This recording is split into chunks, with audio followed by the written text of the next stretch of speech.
Can you allow yourself to have your creations that you'd like to manifest? And when you do manifest them, do you let yourself have them? Well, I'm going to be talking today about co creation, about creating your life. I'm going to touch into, I don't know, several different angles to look at it because there's a lot that comes up spiritually and in those spiritual cultures and spiritual beliefs that we create everything in our life, that's one kind of culture, one type of belief system. And I'll touch into that just a little bit, but mostly what I want to talk about in this talk is that as the blue light is lifting us up in that photonic plasma and it's carrying us along in that elixir of truth and potential and enormous creativity, we're manifesting just like that, even faster than we would have manifested last year, definitely faster than 5 years ago or 10 years ago. That your capacity to have your dreams, desires, and be able to manifest those, that's happening pretty rapidly. Now, as a teacher, I have this saying, and it's like intention means that you have a thought and action follows. You have a thought and action follows again, and you have a thought and action follows again. And I always tell my students, action, it's like your thoughts will create the action to move forward with whatever it is that you intend and you dream of and you desire. And it will do that not just some of the time, but all the time. So, meaning you put that intention, desire out there, the energy formulates, the pattern starts to get set up in the quantum field. And then there are some other steps to happen to get it to manifest in this physical reality. So I was teaching a class once to make this point. And so the point we had a pretty large class of about 25 people. And I was saying, let's create a waterfall. And they were like, okay. So we're going to intend to create in the middle of our room a waterfall. And so we kind of just closed our eyes and we thought about this waterfall. And I said, just a very soft, kind of a trickle of a waterfall, maybe a foot wide of water, just this very gentle, gentle flow. And so then after we spent time doing that, and I said, now move into the center of the room and tell me what you can feel. And they could actually experience this flow of energy moving in the room. So what I'm saying is at that quantum level, it was like that. No time or space. It's already set up to have this waterfall in the middle of the room.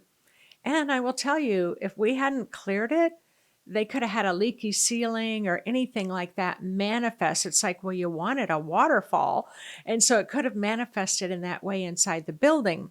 But then I said, all right, now we're going to create a powerful, potent waterfall, kind of like Niagara Falls. So let's all close our eyes. And they were very casual about it because, who wants to believe that that's possible? And next thing you know, a couple of them fell on the floor. They fell backwards. They were like, holy smokes. And they felt this force, like it wasn't as big as Niagara Falls, but it was big.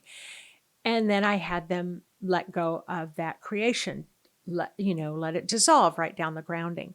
So what did they learn that day? What they learned that day was that when they have a thought, right away in the quantum field of that blue light of truth, it's going to set up the pattern that can be manifested into matter at that physical level. We did also play with creating and imagining an elephant in the room.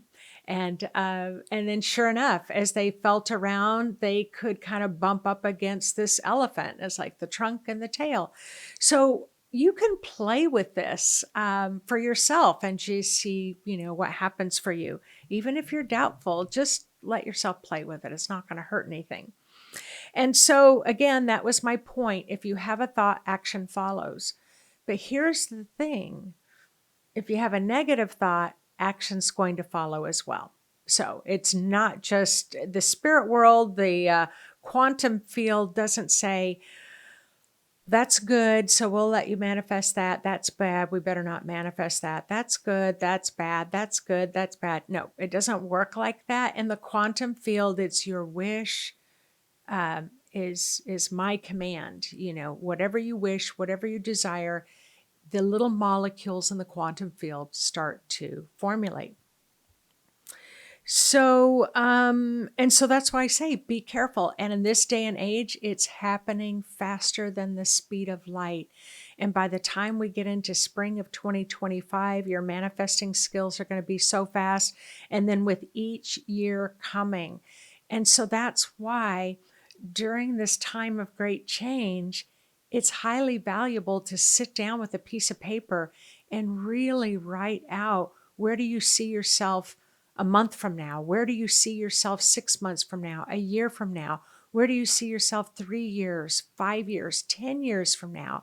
So that the quantum field can start to set up whatever your desire is in that kind of time frame that you're setting up. So what was I going to say? So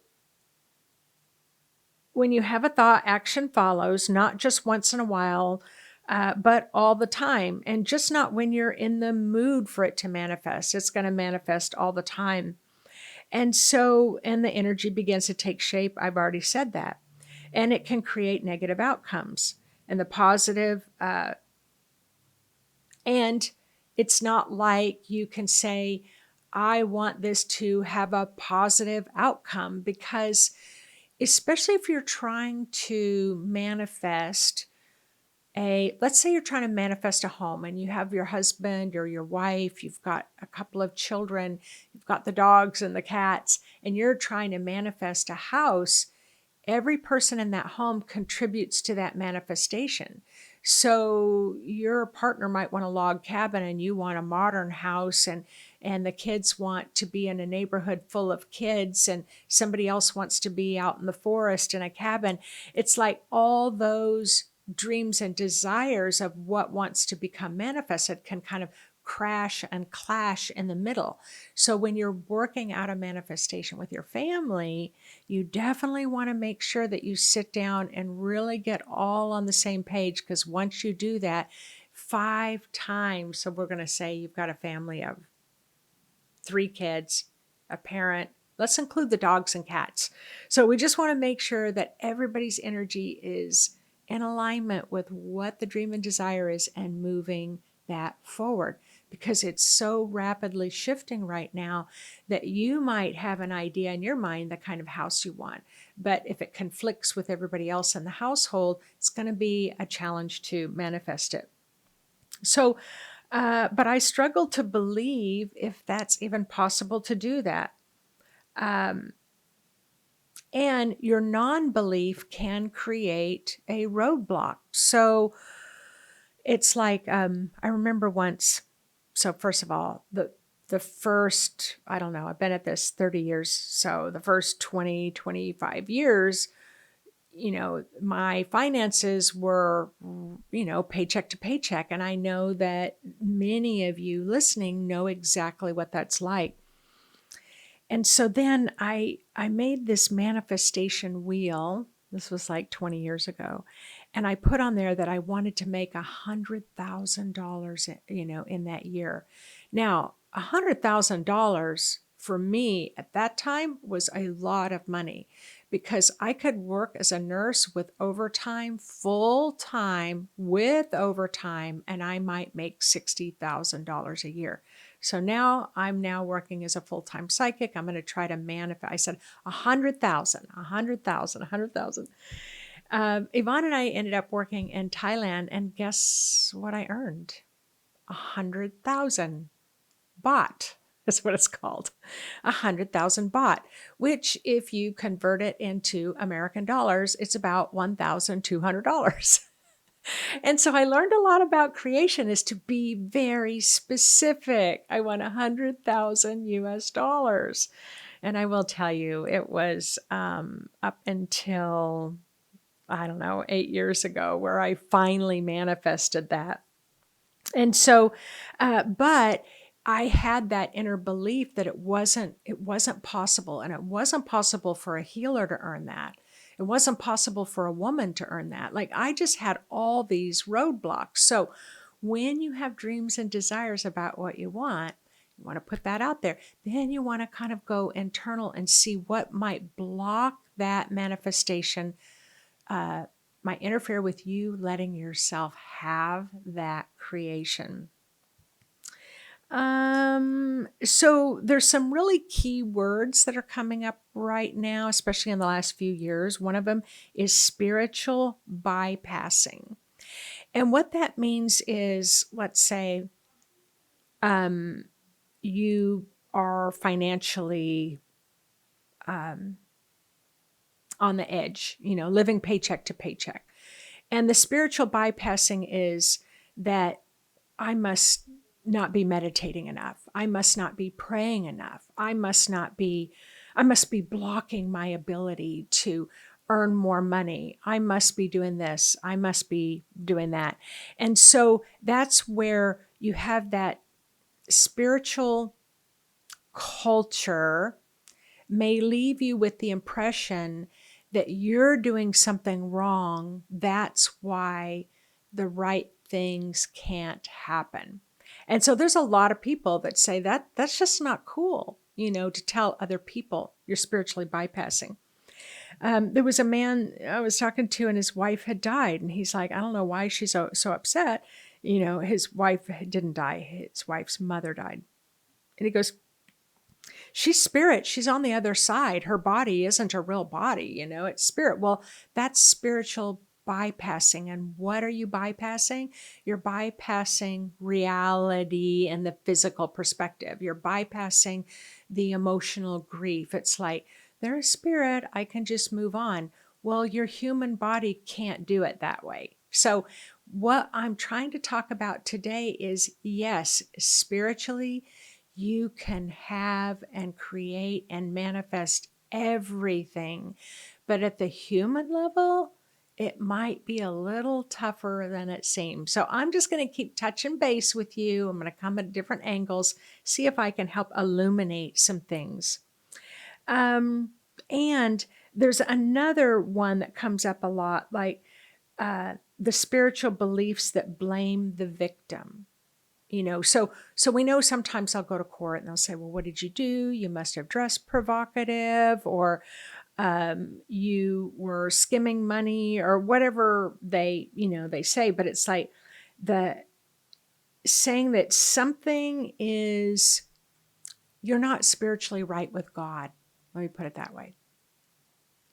So Yvonne and I lived through a landslide that landed on top of our house, squished our house, squished the doors. We couldn't get out. It was 2:30 in the morning. It was on the water, this little cabin on the water that shoved it 6 feet towards the high tide Salish Sea. And there were quite a few people that did not come to help us because we were psychics. And so that's what that spiritual culture can be, that's blaming us because we're not right with God. We're spiritual psychics or healers, that somehow we're being punished by, being struck by lightning or having a landslide hit our house. And so these are the things that are really touchy subjects right now. So spiritual beliefs that you are to blame for what happened, and spiritual bypassing the emotional realities of being in a human body. So I want you to remember those two, and we'll kind of work through them. So what is co-creation? So co-creation is when you have an intention that is supported by your spirit and the supreme higher power or God. So they'll say, God created the earth in 7 days, and then on day 7, you rested. So it talks about how the ultimate supreme wisdom has this ability, this pure creative state to just have a thought, like I dream of Jeannie. Remember that? It's like have a thought and boom, it manifests just like that. Now, if you listen to enough people who are talking about this potential, in the next 30 years, that it sounds like we might be doing that. I want to take a little more time before I really commit to that type of belief system, but that's my nature. I've always been a trust but verify kind of person. All right, so the co-creation is intention to be supported by your spirit, supreme higher power, to help make it happen. So what if you knew that everything that has happened in your life had a bit of your creative force inside of it? Everything in your life has a creative force inside of it. We love to think that all the positive things in life are a part of our creation, but the negative, hurtful, painful experiences, yeah, that's going out on that diving board, that cliff, a little bit too far, right? So we are learning to manifest what we desire, but if we think negatively that we can't get it, this never works for us, does that interfere? Do we manifest that energy as well that might block you from getting what you want? So we often think that hurtful experiences are done to us and we didn't have any part of it. And we also believe that positive things might come to us, but we can't let ourselves have it because it just happened. So what do you think? Is it possible to make things happen in your life, or is it just an event that you happen to run across or maybe find yourself victim to? Do you believe everything is a destiny? This is another way of believing, and it works. Do you believe everything is a destiny and you have to just have trust and faith that your life is going to unfold in all the ways it is supposed to? It's like, remember, my life is unfolding how it's supposed to. It's God's will.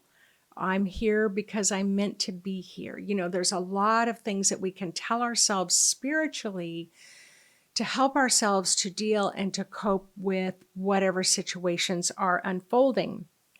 But I would say most of my life, that was my main belief, that it's my destiny to have a miserable marriage, or it was my destiny to have things not unfold right, or it's my destiny to have people get mad at me or whatever. And so, but I do feel like there are things that are part of the destiny, and I do feel like there are things that we can participate in creating. So, have you ever sat with events of your life and allow yourself to have a thought about what role you might have played in that situation? So, if we are the true pure creators of our life, and if maybe a little bit of your creative energy is in everything, what have you ever stopped to say, if I truly had that much power to create this situation, then why? Why did I create it? I don't get it. So have you ever been able to ask yourself, what am I learning from all this? I mean, if we are truly human spirits having a human experience, and if it is true, according to some spiritual cultures, that we came here on earth to learn lessons, which we did. My bigger thing, I believe we've learned how to manage our energy and manage our emotions, and that we're here to learn how to manifest matter, with our thoughts. So, just here to learn lessons is not the only thing. There's a lot of things we're here for. But have you ever been able to ask yourself, what am I learning from this? So when I began this work, I was in a position of feeling so distressed because I really felt like my life had turned against me. And I'm like, I'm good people, you know. I should have a good life surrounding me. I put so much good out into the world that I should have a lot of good things coming back to me. So that's where my belief was and still is, but it doesn't quite work like that. I've learned. And so I said, I've cared deeply for everyone around me. I've always gone above and beyond to make sure everyone is content and happy and fulfilled. Why isn't that coming back to me? I don't get it. Why do bad things happen to good people? And I have another one for you. So I was diagnosed with cancer, breast cancer, 4 years ago. And I remember the chemotherapy nurse saying, I said, oh, how long have you been an oncology nurse? I've been an oncology nurse for 25 years now. I absolutely love it. I wouldn't want to work in any other arena. And I'm like, well, isn't it hard to work with people who have cancer and maybe they're dying and, maybe they don't get better or whatever? And she said, no, I love working with people who have cancer because they're the nicest people on the face of the planet. And I thought, now that's a problem. That's a problem. If the nicest people on the face of the planet are the only ones that are getting cancer, that's a problem. So I will leave it at that, but I will tell you, I have never forgot that she said that. And it's just sparked me a little bit to not always be the nicest person on the face of the planet. All right. So, but what if you didn't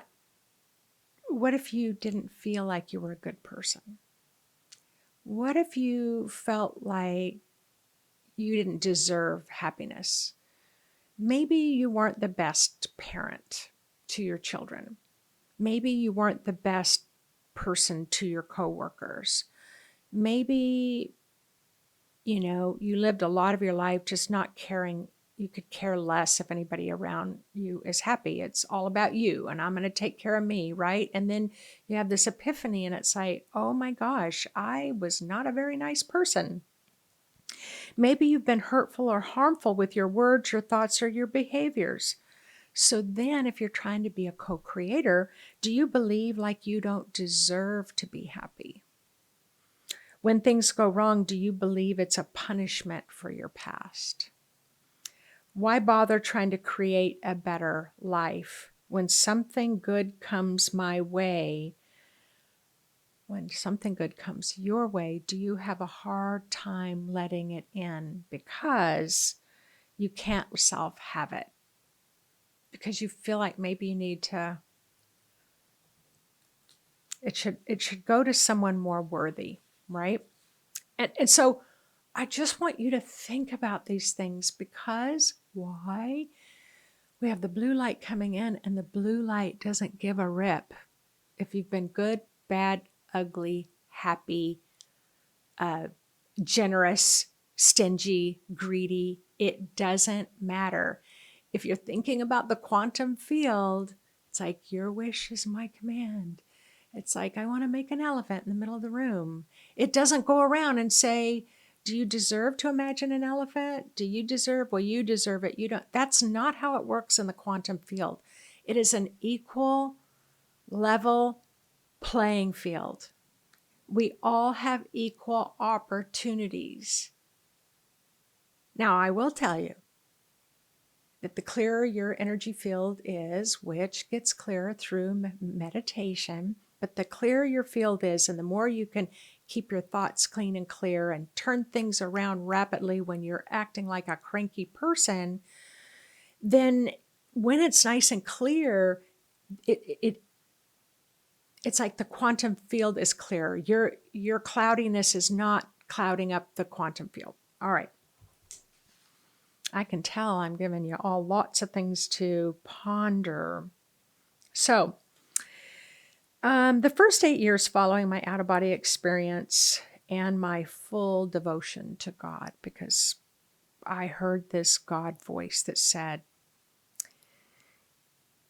I need you to go out into the world and help people remember their spiritual beings. And this wasn't just like handing me a yellow Post-it note. This was this booming voice that rattled my bones, and I knew it was true, and I could not do it, right? I had to do it. And I started right away. So I decided to devote myself because I could see the light. I could see energy fields. All right. So I would say to God, I would meditate and I would ask that supreme being that I call God, what is your will for me now? So I would get this information and then I would fulfill whatever that impression that I got to fulfill that. And then I would ask again, what is your will? Thy will be done, right? Your will is my will. And so I really lived by that. When I heard quit your nursing job, I put in my 2 weeks notice. When I was guided to move to South Africa, I moved. When I was guided to open an office, even though I didn't have any money, I opened an office and they made the price really, you couldn't walk away from the price if it's $100 a month, including all utilities, right? Can't walk away. Because Spirit wanted me to become a professional healer. And then I was told to apply to be a speaker. This is the year 2000, a speaker at a conference in Hawaii. And I had never, ever talked in front of a crowd like that. But I was told to send my application and it was accepted. And I went, and I know this is going to sound insane, but it started off with 10 people registered for my class. And then before you knew it, 150 people registered for my class. And they bumped the keynote speaker to have put me in the large room and had the keynote speaker go to a smaller room. I felt horrible because why? Because I didn't deserve to be there. It was like, I don't deserve to be there. I haven't done a lot of talking. I've never talked in a microphone. Anyway, bottom line is Spirit guided me. So when I said yes, and I did it anyway, even though I was nervous, I manifested it. All right. I didn't want to manifest it, but I manifested it. But it turned out to be a great experience. And then when God told me where is that? To get a teaching center. And I'm like, I definitely don't have money for this. And so it's like God saying, go ahead, call the lease person and just ask them how much the price is.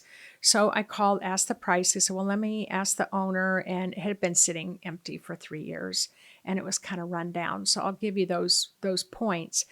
But I was like, oh, I just can't wait for them to say no because I really don't want to do this. And you know what they said? If you will move into that building this week, you can have it for free for 6 months. And if it turns out it's going to work out for you, then you can have it for $1,000 a month for the next 6 months, and we'll renegotiate in a year. This space was like 1,400 square feet. It had 2 bathrooms. Like, it was wonderful. It was right on a busy corner. So when things are to be manifested, if you follow Spirit, it's probably going to turn out pretty darn good. All right. So I did it and it turned out well. I did struggle with the decisions though. It wasn't like I just said, oh, it's going to happen. Every time I didn't believe it was going to happen. But I took each step and I pretended like I was trusting.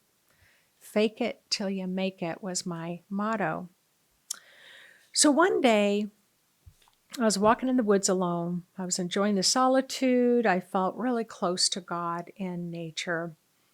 And I looked up and I said, what is thy will for me now? Thy will be done. I'm in an open, ready to receive mode. And the voice that came back said, it's now time for you to learn how to be a co-creator in your life. And so, what is thy will? Your will is my will. And I said, but that's not how it works. It's like, you will for me to do something and then I do it. That's our contract. That's what we do. That's how we do it. And God's like, well, nope, we're changing it now. You're going to tell me what your will is, and I'm going to help you achieve it. And so then God said, what is your will? And I didn't know. I had no idea, because I just was kind of going with destiny and how life is going to unfold. And it unfolds and then I respond, and it unfolds and I respond. And now that voice that I know is God is asking me to determine what my will is that I want to create in my life moving forward. And that voice that I know is God is going to help me manifest that. So that's what co-creation is. You let the divine know what your will is, and then you allow spirit to help you achieve that desire, your will. So I had no idea what I wanted. It was so much easier. Can you relate? So much easier to let somebody else, steer the ship. It was so much easier to be other oriented to someone else's will, like my husband's and my kids or my parents or, my boss at work or friends. It was just, well, whatever, we can go to that restaurant, that's whatever. But now I was being asked to be the co-creator. In my first few years of psychic training, I was taught to imagine right out the chute. They said, we want you to imagine taking responsibility for everything in your life. And I was like, okay, sounds good. I was constantly being asked by them, and I was constantly being annoyed by it. Why did you create that? Well, why did you create that? Well, why did you create that? And why did you create that? So every time I complained about something, or something was being done to me, or somebody was mean to me, or somebody yelled at me, or, I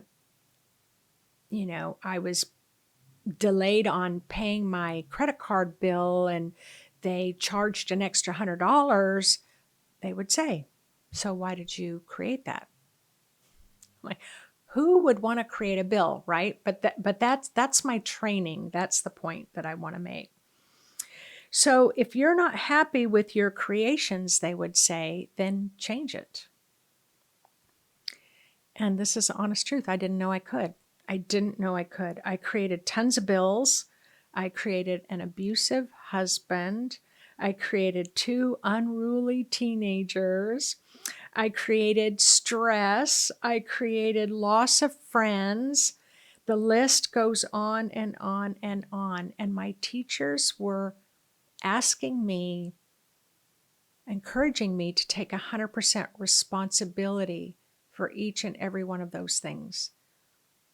And that just did not fit the bill of what I believed in life.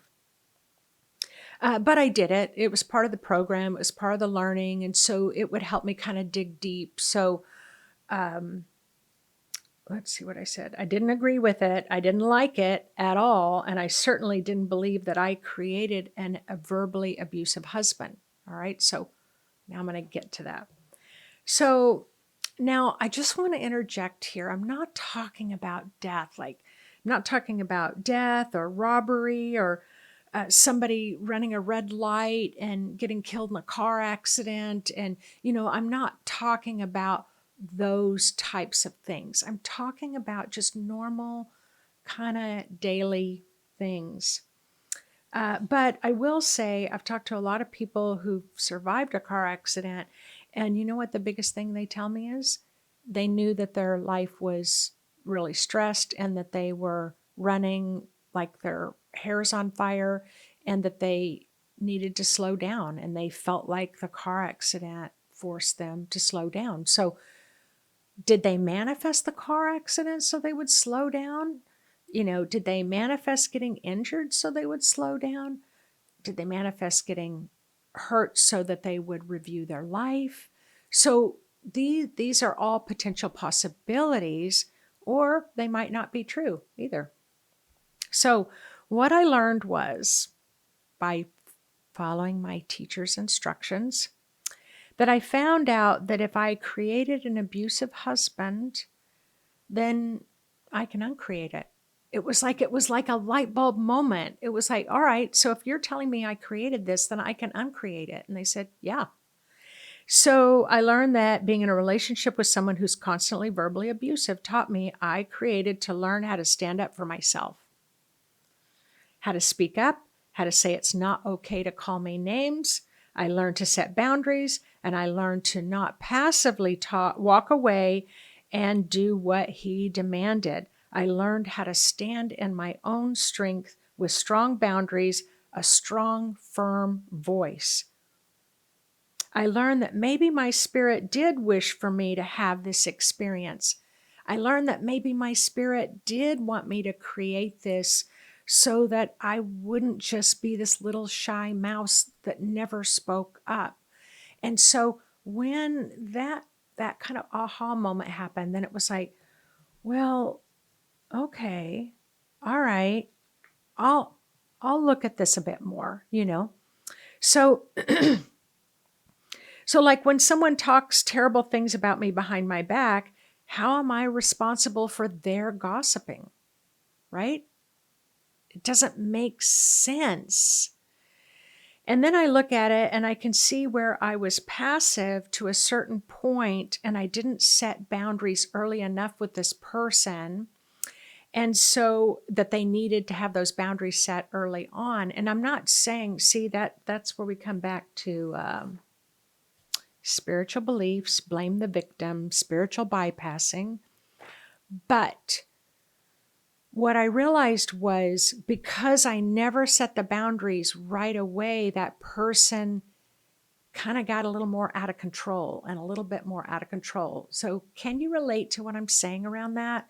Where if I had drawn that line in the sand and said, back off, don't do that again, and said it very strongly.